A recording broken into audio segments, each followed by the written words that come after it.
This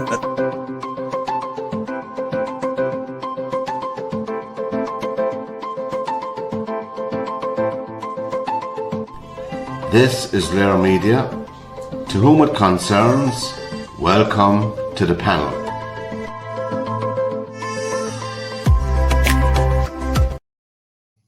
Good evening and welcome to this edition of the panel on LairMedia.tv. All the information is on your screen and the zip line. Good evening, Morgan, and welcome. Good evening. Back from your European travels. There you go. Yes, He's an indeed. intrepid traveler, and you're dead right to see the world while you can, you know. And you can get around quicker than I could.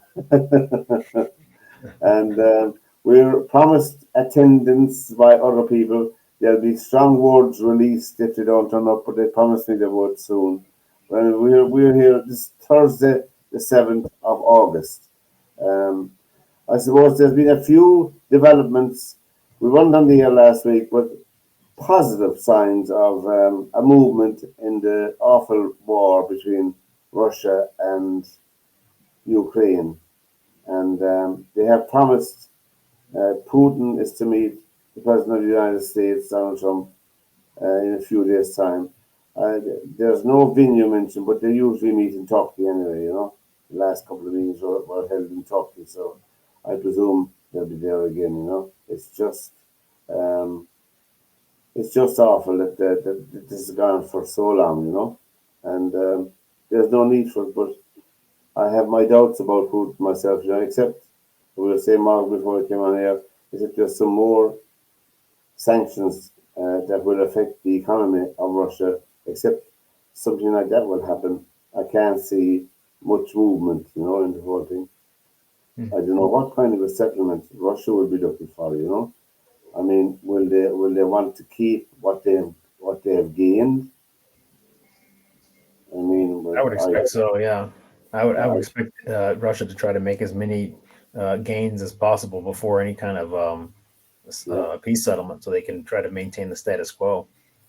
They already have the Crimea taken over, so they can't do anything about that. But the position of the Donbass region will be a sticking point, I think myself, because I can't see Russia giving that up just for anything really. I can't see it happening, but maybe you're right. I don't know. Then there's the other war, the other war in the Middle East, which is one could be cynical and say that's going on since 1948, you know. Well, we know that it's going on since 1967. We know that was the last big, huge flashpoint when Egypt lost the Gaza Strip and Jordan lost the West Bank to the war in 1967. And we know what happened since then. Then the Palestinians they're mainly displaced Arabs from Jordan, and the Palestinians wanted to set up their own state. And an Egyptian headed up the PLO, Yasser Arafat, you know. And I think the only thing that came out of that was that himself and his wife and his family became multimillionaires from the free money they got from the world. And the same thing now, after all these years, Israel totally left the Gaza Strip in 2005. I mean, they completely left it in 2005. And the Palestinians elected Hamas to run the place. Fatah, the other terrorist organization, took over the West Bank. Abbas is 16 years into his 4-year term in the West Bank. President Abbas, for people looking at this program. So I don't know what to say to it. What do you think yourself, Morgan? Or what do you think? Is there a solution to it? Well, I've always told people in the last couple of years that whatever the solution is going to be, you know, you would think that the United Nations would need to be involved, and Egypt and Jordan would have to be involved, given that their close histories with Palestine and Israel. Well, after all, most of the Palestinians are from Jordan. But for Egypt and Jordan not to accept Palestinian refugees makes this entire situation worse. or for them to not provide aid, it makes the entire situation worse. That is an unusual one that very few Muslim countries want anything to do with Palestinians. Well, And part of it is with Jordan. I think it was 1951. There were Palestinian nationalists that assassinated the king of Jordan. So they've had a contentious relationship with the Palestinian Liberation Movement as well. yeah, it's a very very tough one. I mean, if I don't know what the answer is myself, except that the West Bank will have to become under the United Nations, as you said rightly. I agree with that, and I agree with it should come under some kind of United Nations protectorate until matters for a rebuilding program, until matters settle down, and then uh, they can elect their own government and build up some kind of a society structure that suits them. Doesn't all have to be like us, the way we are here. I mean, we're not a shining example either of democracy in this country, in Ireland, and I dare say in America, you know, with the two-party state they have in America, it's not a good example of democracy either. So I think that they have to make up their own mind what they want, and I think if they get some moderate, some good people to run the place, I think, and live in harmony with their neighbours, for God's sake. Life is too short. They'll all be dead in another 50 years. We won't be talking about them. So, I mean, really, they should just get their heads together and get on with it, and Well, stop you would also think the UN would have to have some kind of a peacekeeping force there, and for anything like that, you'd need the Security Council. Unfortunately, the parties within the Security Council, Russia and the United States and the UK, just don't see them approving anything like this. But unfortunately, the way the UN is set up, it's really preventing the action I think that most countries want within the Well, area. the United Nations needs an overhaul, as we know. It's about time now it needs an overhaul to deal with the present situation. However, I don't know what to say about that, other than that there is a peacekeeping force, UNIFIL of a peacekeeping presence in Lebanon, which has worked quite well, quite well. It's an example, and now that whole UNIFIL project is up for discussion, and a guy will be coming on later on in another couple of minutes, Guy Jones, and he'll be able to fill us in on the UNIFIL side of it, which has worked well, and because the other terrorist organization, which is funded by Iran, as we know, they're the funders of these like Oh, the Hezbollah Hezbollah, yeah. and like Hamas and like Fatah. They're the finances, and they're getting off lightly, I think. Iran myself. And I think a lot of their ambassadors around the place, around the world, should be called in and you know, and read and account for their continuous support for these, and Qatar as well, the bankers of Hamas. The country should be called in as well. But it's Mm. so wide ranging and so complex that well, the more you think about it, the more confused you get yourself, with all the players that have to be spoken to. So I don't envy their task. It's a monumental task, and I don't envy it. But hopefully they'll do something sooner rather than later. We Right. hope they will anyway. We don't want to make this program a war program, yeah, but we are at war in Europe as well, with Ukraine and Russia, and there's movement there at least anyway. There's movement there that they're willing to sit down. Hopefully, Putin will sit down with Donald Trump and they'll work out something. We hope they will. Now, No, well, I had also seen the last couple of days that there had been discussions that Zelensky might be meeting with Putin or be having some kind of discussion, and that seems to have I don't know if that's fallen apart or if Russia was supposed to meet with the U.S. first before that, but I wasn't sure if anything like this was actually going to happen. I mean, Zelensky was on television today. I don't know what program it's on, and I'll be flicking around it after all the news channels because they're trying to pick out something that you can believe, that you're listening to and watching. There's so much AI being used now as well, that You don't even know who's real anymore behind the microphone. Anyway, Zelensky was saying that he hopes that the meeting with Putin and President Trump is positive, and he hopes it will work out okay. He said that, which means to me that he's probably not going to be at the meeting. You know? I think Trump and Putin will meet first, and after that, I think that if they can both agree to some kind of a framework, I think Zelensky will be brought in then to sign up to it, or to be persuaded to sign up to it if they agree. That's what I think. I don't know. I'm only guessing. All these things are guessing game, and I don't know what to say. And we had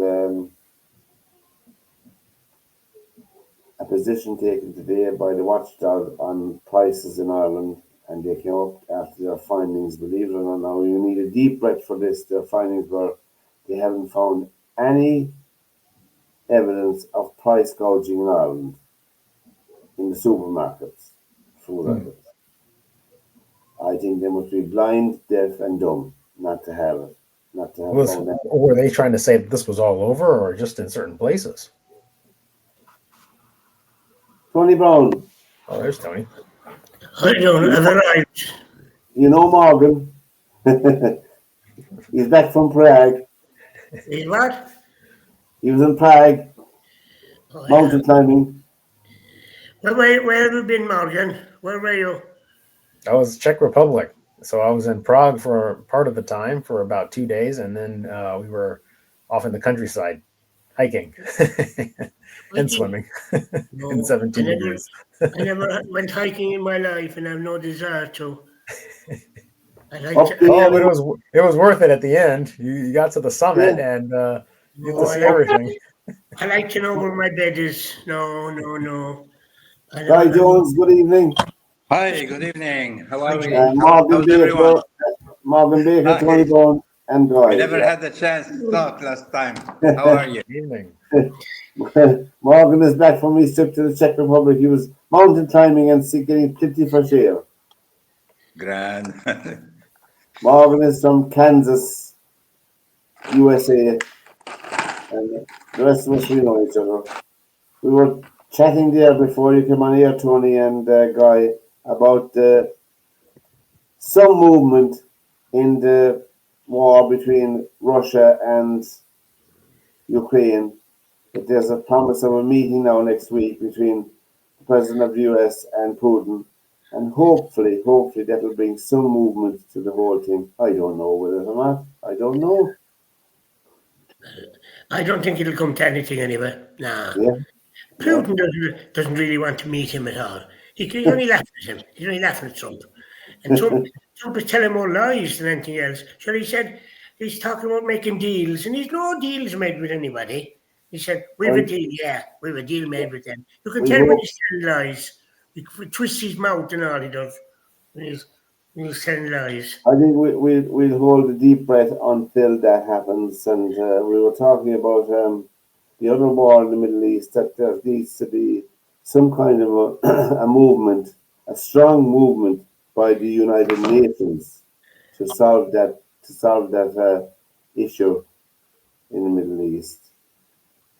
Anyway, we hope they will, because the UNIFIL force in the Lebanon, which has worked very well, Guy, as you know yourself, Guy is from the Lebanon originally, and the UNIFIL force, they should have some kind of a protectorate on the Gaza Strip, overseen by the United Nations, which could bring, I'm not saying it's the answer, and I don't know what the long-term answer is, but to stop the war is the important thing, is the priority, Well, just a basic peace and stability, just to start at least.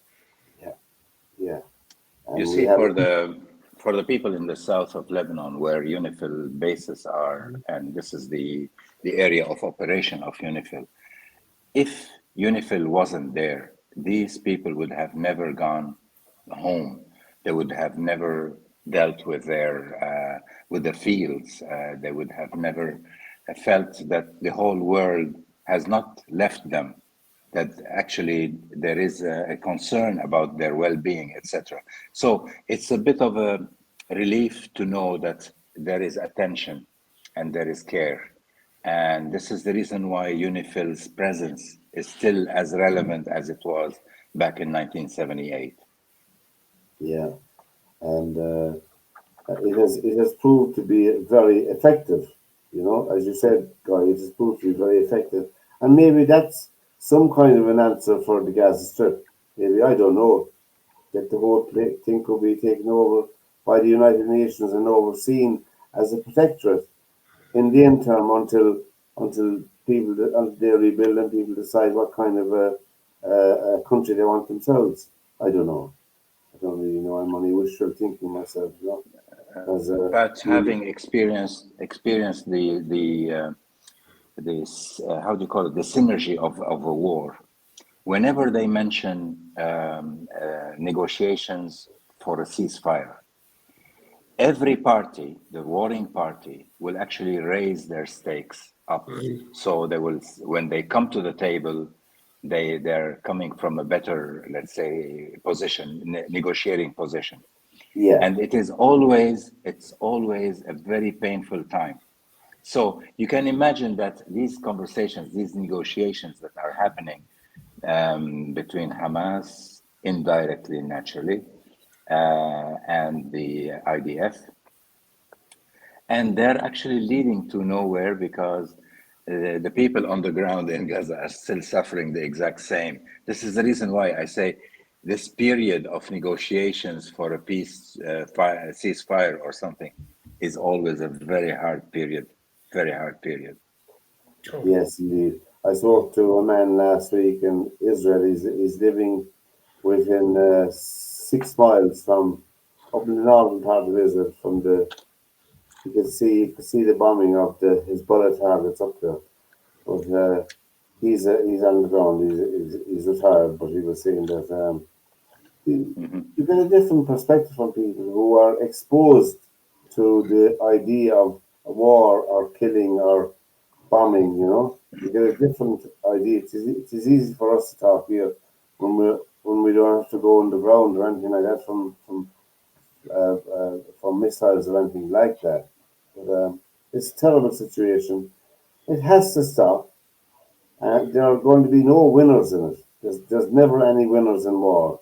I don't care what people say, you know. And some people say in the end, a war will only end when you have someone winning and someone losing. Now, I think that's too simplistic. I think that the stakes are way, way too serious for that now, you know. You can't have winners or losers. But it depends. If it was, let's say, one army on one side and another army on the other side, Yes, there is a yes, possibility that you can say, yes, here there is a winner. They're going to come to a tent at some stage, lay down the surrender, and that will be finished. Here you're talking about an army and then versus an ideology. a whole different This ballgame. is this this is the scary part. It's the ideology that you're gonna do what? You can't eradicate it. You have to. I don't know. It's very hard to tackle. There was a conference recently held in Europe, and one of the speakers was this man. I give you a snatch of what he said. And let me say this in English so you can understand what I'm saying. I have translation. No, I know you have translation, but I just want to make sure you get it right. There will come a day that we will see far more radical extremists and terrorists coming out of Europe because of the lack of decision making, trying to be politically correct, or assuming that they know the Middle East and they know Islam and they know the others far better than we do. And I'm sorry, but that's pure ignorance. Well, that's only just a snatch of a larger panel. They had I a agree. wide-ranging discussion I agree with every word that was said, Pat. on understanding people and understanding that you're right. You can't shoot an ideology. You can't lock up an ideology. You can't defeat it. So that's the complexities of the situation in the Middle East, unfortunately. You know? Just look at the U.S. Invasion of Afghanistan and Iraq. I mean, it's Yeah, we withdraw, and then now the Taliban are thriving there once again. true. And you had the biggest, I suppose, the biggest, most sophisticated army on the planet in Afghanistan, and they had to leave. 20 years, over 20 years. And they had to leave, and it's back to square one. But anyway, let's turn away a minute from more. And I believe, Guy, the UNIFIL mandate is up for discussion, but we'll have more on that when we get more information on that. In fairness, Pat, the mandate will be ending on the 30th of August. So there is a lots of pressure on every stakeholder in this to actually come up with a probably a new deal or a new rules of engagement for the resolution 1701, probably a new UN security resolution other than 1701, which is more forceful and more applicable. At this moment in time, the way I saw it back in 2006, the mandate was very strong, but was it applied? This is the problem. The problem was that it was not applied really, and um, I don't know what's the reason, but the result is look at them. They built, I mean, Hezbollah. I'm talking about. They built a totally infrastructure in the UNIFIL area, tunnels and undergrounds and storage of weapons and you name it, they have it. So where were these observing positions to monitor the movement of weapons, or Yeah. I don't know. You see, You think the you think their mandate should be stronger? yes, absolutely. Otherwise, it is very hard. This is something that you need to reflect on. It is very hard to be a soldier of peace because when you are shot at, I don't know what you do. You throw roses. What do you do? Shoot back. If if the rule of engagement does not tell you if you're shot at once, you're shot at the second time, you have to respond. Yes. What happened, Guy? I remember back in the 80s, back in Beirut, there was different groups, wasn't there? There were phalangists, Wally Yes, Jumblatt, I yes. remember. But Wally Jumblatt then went off. I think he lives in Canada now. And there were lots of these other groups that were in. Whatever happened to all these groups in Beirut? Sure, their political systems, they're still flourishing and alive. The only thing is, we all laid the weapons down. All parties in Lebanon laid the weapons down. The only thing that was a sticking point was that there are a few areas which were disputed between Lebanon and Syria, and other areas disputed over the ownership between Lebanon and Israel, that those points were not resolved. Therefore, it gave the prejudice or the kind of argument that Yeah. as long as our Lebanese soil is under occupation, we have the right to resist. And this is Right. where the whole legal argument comes out that we have endorsed that government after government. Every manifesto that came out had endorsed that kind of resistance.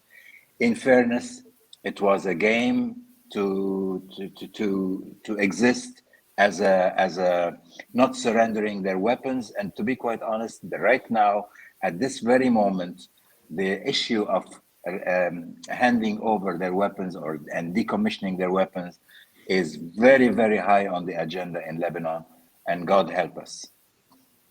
Well, there's positive signs. I remember, Guy. Remember, we had an interview the following morning after the big, huge bomb that went off in Lebanon, the explosion down by the thing. It's 5 years. Is it 5 years? It is. It's And been 5 years. they had an anniversary there recently on it, and they were talking about it. But the place is still bad 5 years later. But there seems to be unity there now. You know, there seems to be an acceptance of the government that's there, I should say. It's all to be seen. It's all to be seen. I'd love to believe that the justice or the judicial system in Lebanon is going to rise to the challenge Yeah. and name and shame and actually bring people to face Account. justice. Yeah. And Yeah. at this moment in time, it looks like they're playing it in such a way that everything is kind of murky and everything is cloudy and there is no clarity at all. People are sick and tired. They want to know the truth. What happened with those nitrates? Who initiated them? Who allowed them to get in? And there is a bit of responsibility on UNIFIL, by the way, because Yes. UNIFIL, the naval forces of UNIFIL, actually control the borders, which the naval borders, which means any ship that is coming in or going out has to be checked. So how this ship of nitrates, 2,750 tons of explosive grade nitrates, was allowed to get into the port of Beirut, knowing that the destination under the manifesto or the bill of lading did not show that they were coming to Lebanon. They were coming to some country in Africa. It was Do not you going know to Lebanon. what country's flag the ship was under? I can't remember, but I know it's. I can't remember myself now, but I am afraid it was flying a Russian flag. I'm not 100% sure. Don't quote me, please. I'm not sure. the panel is the program where every Thursday night tell all your friends about us. All the programs that you look at are up on our YouTube channel, learnmedia.tv, and feel free to contact us anytime with email us or text us. We're going to move on to something totally different and just play a clip of probably to me the most insidious form that you come across in society. Millions of individuals engage in gambling activities every day for entertainment and recreation. Most gamblers are able to do so without experiencing any serious consequences. However, according to recent studies, up to 1% of people develop gambling addiction, also known as gambling disorder. Gambling disorder is more than just a love for the thrill of the game. It can take over a person's life, leading to financial problems, damaged relationships, and emotional distress. Warning signs of compulsive gambling include neglecting responsibilities, hiding the gambling behavior, and increasing the amount of time and money spent on it. Gambling activates the same reward centers in the brain as drugs and alcohol. Even when they know it's harmful to themselves and their loved ones, people with gambling disorder continue to gamble. However, recovery is possible. With the right support and treatment, people with gambling disorder can recover and reclaim their lives. They can rebuild relationships, regain financial stability, and find joy and peace again. If you or someone you know is struggling with compulsive gambling, remember that you are not alone. Reach out for support and take the first step towards a better future. For more information about treatment and recovery paths, please visit www.psychiatry.org.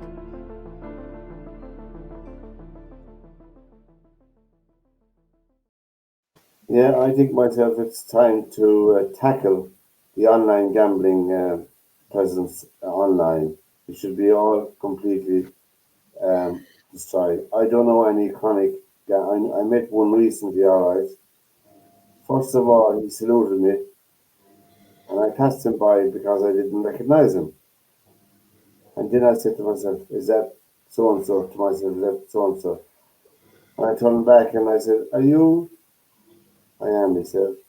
I said, "What's going on with you?" His marriage was over, obviously. He had no house, no marriage, no nothing. He was successful in what he did. Was a charismatic guy, very outgoing. But now I was looking at a broken shell of a human being, and I know it was all down to, a lot of it was down to gambling myself. And so I used to work with him one time, and he always was running after Browne a bit. But there's nothing wrong with the odd bit. I'm not saying about that. It just all consumed and took him over and destroyed the man. Completely destroyed him. He, and I hope he recovers, and I hope he gets help and all that. But he was going for help anyway. But it's an incredible addiction, an awful addiction. It's the hidden addiction in society today, I think myself. And sometimes in a village and a small town, all you have is the pub and the bookies. So we have in Ireland. I'm sure it's the same in most places. Sometimes at night when I walk around Limerick, all I see open late, apart from the pubs, is the bookies open up till 10 o'clock at night. And it's not a healthy thing it's not a healthy thing. I'm not saying they shouldn't exist, of course. Not every person who puts on a bet is an addict, you know. But I think that the online gambling is just absolutely appalling altogether. You can be online gambling all night and you can lose your house, your car, your savings in a blink of an eye. They say there are checks and balances, but there aren't. All they want is your money and that's it. There's no moral compass in gambling, none whatever. There's no moral compass with these online gambling casinos that you see, you know. I'd heard that, well, around 2012, the social media companies started using all these algorithms, right, to get people to use their apps and websites even more. And the algorithms were based off of models that casinos use, like highly addictive models. And I can only imagine with online betting apps that, I mean, the casinos are using these algorithms is just multiplying the level of addiction, probably just multitudes. They put up a picture of a person every so often on their websites. They say Tony Browne was over in Las Vegas and he won the jackpot of $5 million. The chance of winning the jackpot in Las Vegas is as high as getting killed in an airplane crash. And sometimes the odds are higher. So people, don't be fooled. Stay away from the online sites, and particularly young people who are on their phones, who grew up with their phones, unlike I did, you know, and unlike my generation, we didn't have that. We didn't have the online addictions, you know. And how do you know when something is done in the silence of your own bedroom? You know, you don't think straight. You don't. You don't think about consequences. You know, it's just, I don't You know, know what people should do. They should be aware of it anyway. It should be something that they should be brought to their attention in school, in secondary schools, particularly about the online gambling. And I think it's something that parents should be very vigilant of with their sons and daughters, you know, and whatever online devices they're using. They should be well aware of these online gambling sites, which are only there to make money. Remember that. They're not there to look after your well-being. They're there to take your money, and no other purpose have they in life. Not another single purpose have they. That's all they're there for. Take your money. You know. you know.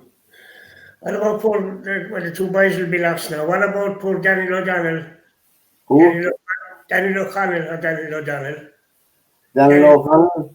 His yeah, 250th birthday. 250 years ago. 50 years, He was referred to in Ireland as the Liberator. I know. I think that title was a bit too much for him, but anyway.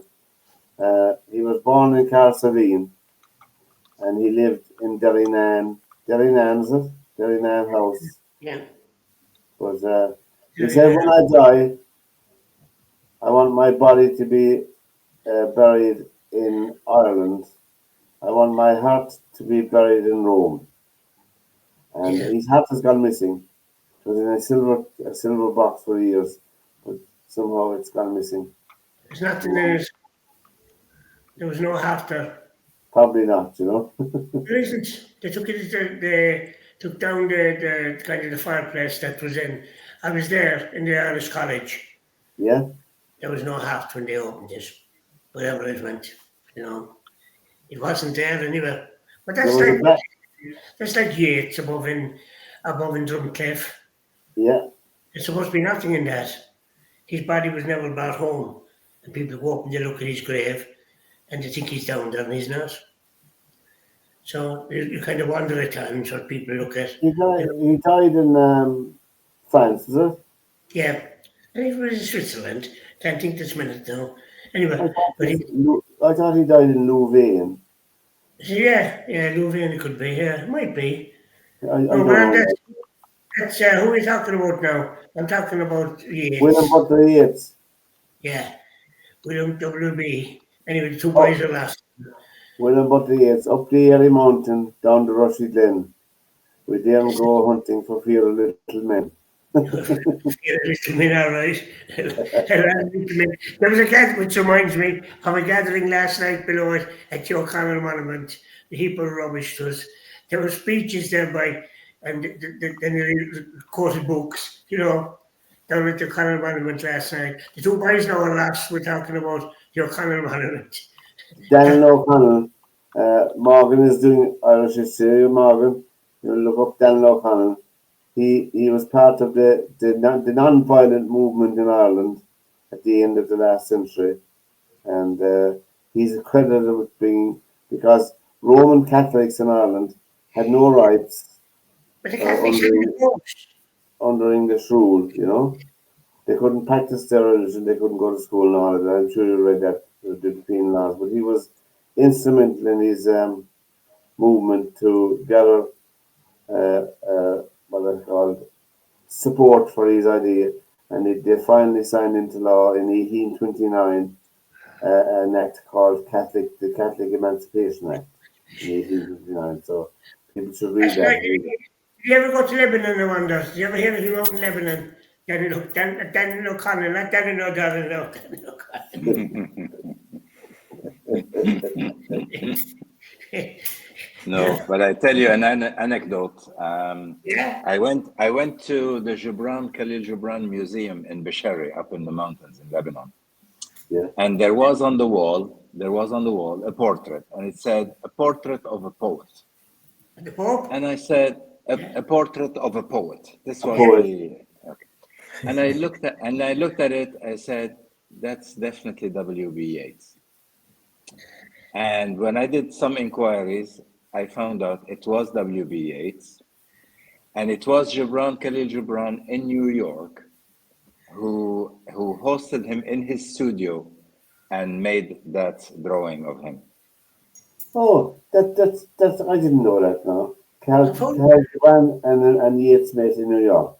Yes, and then Khalil Gibran actually followed Yeats because Yeats had traveled to New York, and he went with the Gaiety. Am I right? The Gaiety Theater. Yeah. Okay. So he went with them, and they went everywhere in the U.S. And everywhere that he went, he spoke. He gave a lecture, and it was all about free Ireland, all about nationalism, etc. So Khalil Gibran was totally taken by Yeats, and this was found because of the research that I made, and I presented it at Maryland University in 2012. Yeah, that's fascinating, guy. That's fascinating. It was published. My article was published. So I'm a published author right now. You're published writer. That's very good, you know. Yes. Well, Khalil Gibran, I remember The Prophet, his famous book called The Prophet. That's right. Yeah. Nearly everybody and anybody had an artistic lean in the 60s and 70s had a copy of that book. Mm-hmm. You know, it was Which like book? The Prophet. It's called The Prophet. Yeah. And they had a copy of that book, The Prophet, and they had a Bob Dylan LP, and To Be Hip, you know, to be exactly as one of the in crowd. And they had what was the other thing that you had?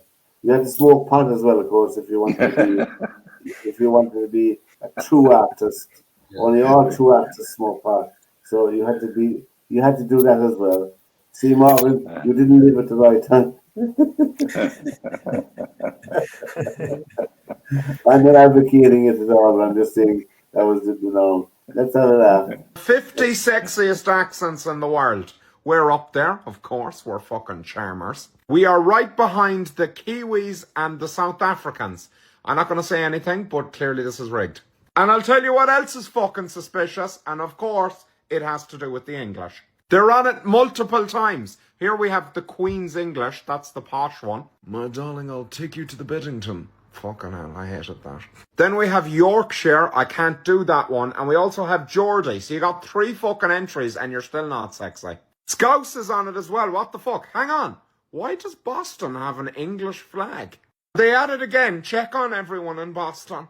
Obviously they're still holding a grudge about the tea. Ireland should also have multiple entries. We have the most accents of any country in the world. If I pick a direction and walk for an hour, I will no longer be able to communicate with anyone. If I talk to somebody from Kerry, I'm just smiling and nodding. I don't have a clue what they're fucking saying. Follow me. I'm delicious. That's Garrett Noon. Garrett Noon is going on a tour of Ireland next year. You know, I'm not an agent of his ending, but I picked up his sayings on TikTok, and he's a funny guy. You know, has his own, I suppose, challenges with his mental health. You know, as he will speak about on the tour himself. So he started off doing little things on TikTok, little 1 or 2 minute things. And if you want to cheer yourself up, he's talking about Ireland becoming a superpower in the world. You know, they're buying. You saw it, guy, did you? Here, here. Buying 6 jets. And the panel is the program here on NerdMedia.tv, and we're here now today in Ireland. We found out that there is no price gouging in the supermarkets in Ireland. Now, the body test to finding out that information, I don't know that does any members of that body go shopping for themselves, because 2 weeks ago I bought a bag of crisps and it was $1.50. Last Wednesday I went into the same shop and I bought a bag of crisps and they were $1.70. $1.70. So they went up from $1.50 to $1.70. Now to me, their running costs haven't gone up since that high since then, you know. I don't know what's happening. Well, can I say now, I've no sympathy for you. First of all, you went to the wrong shop. And 2, you shouldn't be eating crisps anyway, because it's not good for you, right? It wasn't for me at all. Well, I don't care. That puts you into that. No sympathy, no sympathy. You bought the dearest brand. You probably get cheaper ones if you looked around. So I have And he's saying it's a sign. He's saying it's a sign. It's a No, sign not to eat crisps. Don't buy stuff like that. That's rubbish. Buying stuff like that. Buy sensible things. Grocery prices have gone up almost 30% in 4 years. I don't know. No, that depends. Grocery prices have. They're the facts. Now, wages and cost of wages haven't gone up 30% in 4 years that I know of, anyway. You know, and my son and my daughter are all working. They haven't gone up. You know, any of our income streams haven't gone up 30%. You know, that we rely on to purchase those goods. So, for the competition authority to say there's no price gouging, I honestly think I don't know what matrix they were using. I didn't read the full report. I'll get around to read it during the week. But I think it was very, very disappointing, you know. And as we know, going back to COVID times, there's a COVID inquiry coming up. The supermarkets were the only shops that were left open. To go into all the small corner shops, all the other ones were ordered to close. To close them down. I don't know why, but to close them down. In other words, Get back to the government to find out. I don't know. Give me baffled anyway. It made no sense to me, because in your corner shop, you can only take in 3 or 4 people at a time, which made it safer for contracting the virus. In the supermarket, you can leave in hundreds at the same time. It made no sense to me anyway. But I'm waiting for probably lobbied the government. The bigger ones probably lobbied the government to stay open. Yeah, which anyway, price gouging. It's an emotive term, I know, but I really think there is prices which are. Do you find the prices high, Guy, when you're shopping? Yeah, definitely. It's doubled. It's doubled Yeah. somehow. We used to go, let's say, to Lidl or something like this. You do a pretty good shopping with 20, 30 euro. Now the same would cost you 60, that's for sure. There's There's no something doubt. terribly wrong now with those prices and the control of prices. Because if you look at what makes those prices high is actually the transport. Worldwide, neither the price of petrol or whatever has increased, or there is no crisis in sight in terms of the Suez Canal, or I don't know what were the all the other issues, if you remember. There is nothing going on right now. I don't understand why the prices are so high. Yeah, and they say the price of energy is high because of the Ukraine war, but that's not true. That is simply not true anymore. And I don't know what the answer is, but I definitely know. I got 3 items today in the local supermarket just across the road from me. 3 items, almost €10, just for 3 items: potatoes, tomatoes, and what was the other thing I got? Fruit. €10, €10.50. Potatoes are very cheap. Yeah, potatoes. I bought cheap potatoes last week for my wife. There was I forget the size of the bag, very big bag now, and it was €6 in the shop, and there was enough potatoes in it for about 3, if not 4 days. Yeah, I agree with you. I'm not saying. I agree with you there. The point you make about potatoes are cheap, and they're a very, very good commodity to have in your house. Eggs are very cheap. Eggs are Yeah, cheap for what you eggs, get for eggs. I eggs think are good value for money here. I don't know what they are in America. Do you know they'll give you all about eggs, the price of eggs Oh, bargain. the no, U.S. are expensive. what about the Apple giving 100 million and everything is going back to America? How's that going to affect Ireland? I wonder. Well, I know we're concerned with talking about tariffs, but the Irish No, government it's has a separate. tariffs on ourselves and the Irish citizens for years and years. Did you ever hear of a thing called VRT? If you Yeah, bought a car in yeah. Northern Ireland or Wales or Scotland or England and you bought it in here, you were charged a VRT on it, which is vehicle registration tax. It was a tax on a tax on a tax. And that's been on Irish citizens for years, as we know. That's a tariff, plain and simple. That's a tariff for buying a car outside the country. And I don't know what they're complaining about. They also have a thing called the local property tax. What is that? That's another tariff, a tax on a tax. But that's So only yes, us. We're paying those things. We don't mind that. Is that the no, condition? we mind it all right. We mind it, but it's still a tariff on your living. It's still a tariff on the person. Not really. But this thing with Trump and stuff coming from countries now is ridiculous, some of them. Bloody ridiculous. And he's telling lies. He hasn't made deals. He says he's made deals with all these countries. He has not. The countries are saying he hasn't. And he So said that's why there's a tariff on them because he hasn't made a deal with them. that it's The causing tariff, this the havoc. tariff is on them so that they come to some kind of an arrangement. And the same with the EU when he put a tariff of what was it, 15%? Was it? But he's jumping up and down. Sometimes he's saying they're 30%. More times he's saying they're 25. He can't kind of make up his mind. I don't think Well, he knows himself anyway what he's charging. It's not up to him. He's saying China, no, yeah, not China, India yesterday. He was saying, I think he was saying there's 30% in India. Last week he said it was something else. And then he's afraid. He's basically no, afraid. he's going to put a 35% tariff on India if they keep buying oil from Russia. That's Yeah. the point he's making. And that's destabilizing the world. I mean, he's right in what he's doing there in that particular instance. But there's stuff going into Russia from all over the world that he could stop tomorrow, and he won't do it. He could he's all about threatening them with sanctions instead of just doing it. Don't threaten them, do it now. Well, he The, could be well, done the, if he wanted to. the other He's thing is basically Putin all now. think.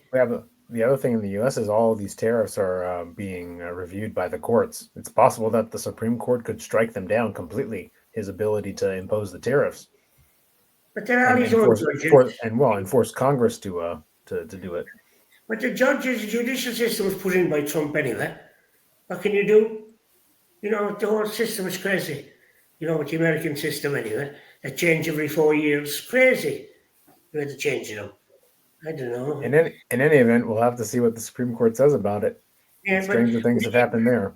100 million now from Apple. They say everything is coming back to America. All the productions, everything got to do with Apple is going back. I would listen to a guy Well, during the yeah, night. Apple made that announcement Yeah. that they're bringing a lot of their Some, manufacturing. yeah, but some manufacturing. said it's true. I heard him saying it was true, that he made an agreement with them. He said I himself. don't think it'll ever happen. I think Uh, Apple is going to delay and delay and delay. I don't think it's ever going to happen. Yeah. Well, they made the announcement. They'll probably bring back some manufacturing to the US. I think they will. You know, They could, but the price of the phones will go up. The price of all the products is going to go up. By manufacturing in the U.S., the price is going to go up a lot. Many thousand workers are in Dublin with Apple. What's going to happen to them? Will they all have to go to America? I don't know. Let's have to wait and see. The land of the free and the land of the brave, is it? Is that what they call it? The what? Land of The the free, land home of of the the free and the brave. brave, and home of the brave. Is that what they call America? The land of the free and the home of the brave. Their media is a program here on our station. You get all our programs on our YouTube channel, theirmedia.tv. And if you want to come on anytime, just let us know the number and the accounts are down there on the bottom.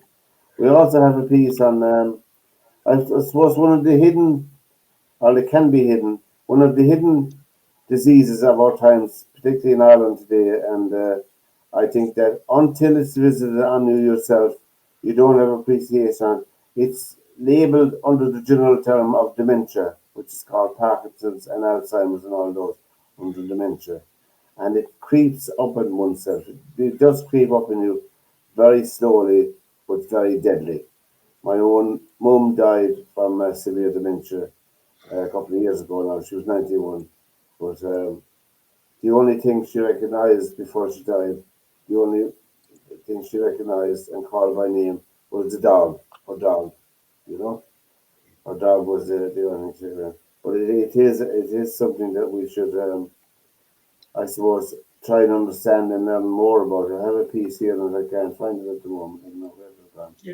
I meant to ask Guy. Many people Guy, have to confuse the dementia and Alzheimer's disease. Dementia is overall a general term. It tells us that person has cognitive problems, whatever cognitive problem could be. It could be memory problem. It could be problems with navigation. It could be problems with the language, but it is severe enough to affect person's independence, meaning that they are forgetful enough that they might start forgetting to take their medications or might start getting lost, etc. So that's why we say it's almost like a stage of the disease. And now this general umbrella term dementia is not a specific disease. The specific diseases that can cause people to have dementia or to be at the dementia stage. And Alzheimer's disease is one of the most frequent cause of the dementia syndrome. Like all diseases, there's no pill you can go out and take for it, and it is it is something that you'll never get used to it. I saw my own mum. I mean, she hadn't a clue who I was for a long time. Never knew who I was. And They call it the slow death, isn't it? yeah, you die from the inside out. But the only thing that cheered her up at home, I remember, was music, the thing. And she remembered the words of the song she was listening to instinctively. But she didn't know who I was. She didn't know who anybody was, And they'd get very troubled as well from time to time, outbursts of impatience and stuff like that. But it is a horrible disease. There's no doubt about it. But with advances in medicine, that actor is living with what's his name? What's that actor in America? He was a comedian one time. forget his name. He's living with that problem for years and years. I wanted to ask Guy there. Guy, would you not think of opening a betting office in Belarus? Sure. Would it be a hit, like, I wonder? Would you do it? Have there any horse racing? There's no horse racing, is there? Of course, there is horse racing. Yeah, but sure, I tell you now, you could be the first to open a betting office in Belarus. You could make big money. It's like to open a Well, office. we've heard the different. Well, there was a great singer passed away last week. We went on the air last week, and I saw her a number of times in London.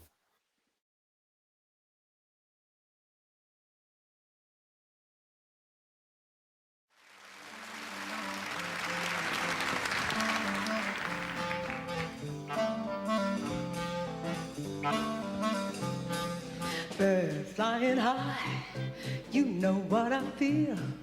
Sun in the sky, you know what I feel. Breeze drifting by, you know what I feel. It's a new dawn, it's a new day, it's a new life for me. Feeling good. There was a snatch of Cleo Lane and her husband John Dankworth on the saxophone. I saw them live a year before that concert, 1973, in the Ronnie Scott's in London, and magical time. But she passed away while we were off the air last week. Not while we were off the air, but she was 92 or something. She was, but anyway. And John is dead for years now. Her husband. Anyway, or something, yeah? No, I loved her music. I just loved her music, and I loved his playing. She used to annoy me now making faces when she was making all these crazy faces while she was singing. I hate looking at her, you know. Emphasizing with feeling. Is that what you call it? Emphasizing with feeling. Yeah, put on making faces while I was singing. Emphasizing with feeling. She's all right to listen to, but she's never gotten anywhere only for Johnny Dankworth, because Johnny Dankworth, good musician, you know. But I never really cared for her much now, you know. And fantastic band. Well, she did win. She's a great falsetto. She could go up very high, you know. Feeling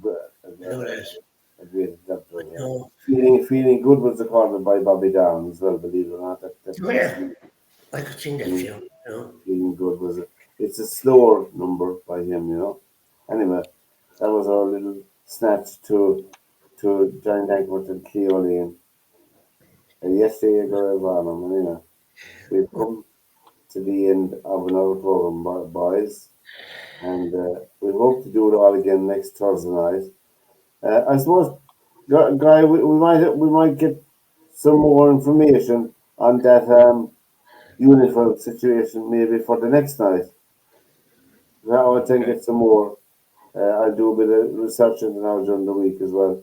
If there's anything that anybody wants to discuss in the program, feel free to send it on or text it on. Bring up something that you're interested in, whether it's to do with education or whatever it is, and we'll try and do the best we can with it, you know.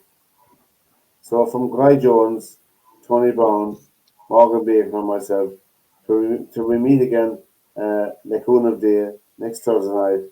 Slán that, and have a good week, guys. Take care. Take care. Take care. Thank you.